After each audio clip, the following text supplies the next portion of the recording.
اسی طرح سماج میں ایک اور برائی چل پڑی، وہ اس سے زیادہ خطرناک، اللہ معاف فرمائے، نوجوان بچے وہ اسمیک کی طرف بڑھ گئے، شراب کی طرف بڑھ رہے، شراب کی طرف بڑھ رہے۔ ارے شراب کو تو ساری برائیوں کی جڑ کہا گیا ہے،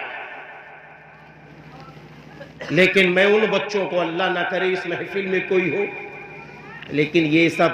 جو آج کل ویڈیو بنتے ہیں پوری دنیا میں جاتے،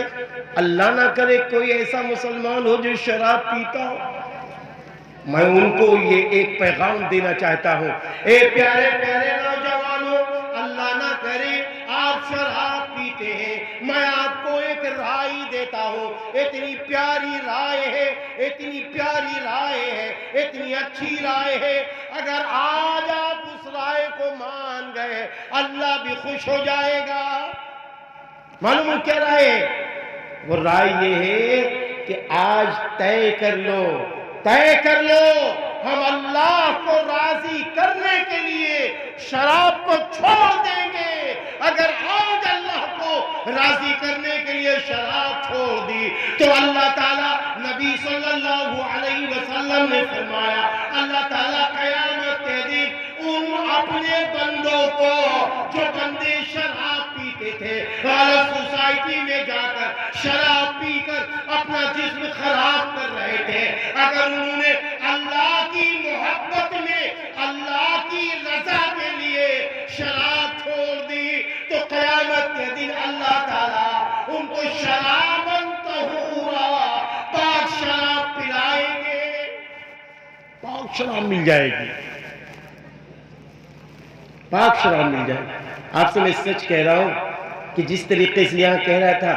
ایسے ہی ایک آدھ جگہ میں نے تقریر کی، ہمارے کچھ بچے تھے، انہوں نے شراب چھوڑی اور شراب چھوڑ کر ایک دن کہنے لگے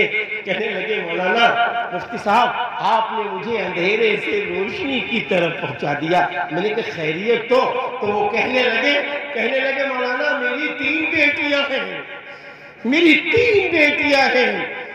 بیٹی ایک میری بالغہ ہو چکی تھی،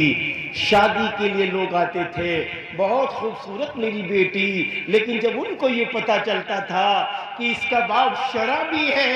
تو لوگ چلے جاتے تھے۔ کبھی کچھ لوگوں نے یہ کہا کہ یہ اتنی پیاری معصوم بچی ہے، بڑی اچھی ہے، صالحہ بھی ہے، لیکن اس کا باپ شرابی ہے، اس لیے میں شادی نہ کروں۔ یہاں تک حالات آ جاتے ہیں،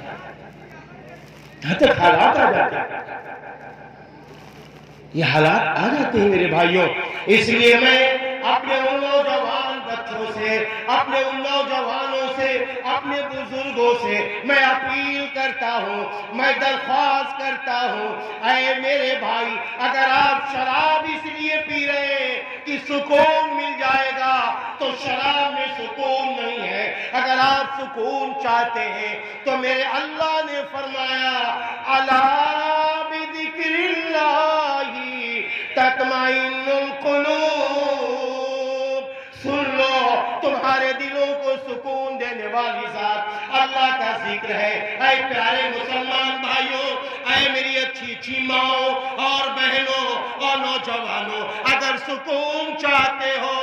تو نماز کی پابندی کرو، اگر سکون چاہتے ہو تو روزانہ قرآن پاک کی تلاوت کرو، قرآن پاک کو سمجھ کر پڑھو، اگر سکون چاہتے ہو تو رسول اللہ صلی اللہ علیہ وسلم کی سنتوں کو زندہ کرو، اگر سکون چاہتے ہو تو اللہ کے لیے صبر کرو، سکون چاہتے ہو تو اللہ کے لیے اپنا غصہ پینے والے بنو تو دلوں کو سکون مل جائے گا، سکون مل جائے گا۔ جو لوگ صبر کرتے ہیں، آج عجب حال ہے، معاف کر دینا، لکھنؤ میں ایک صاحب ملے، معاف کر دینا، سچا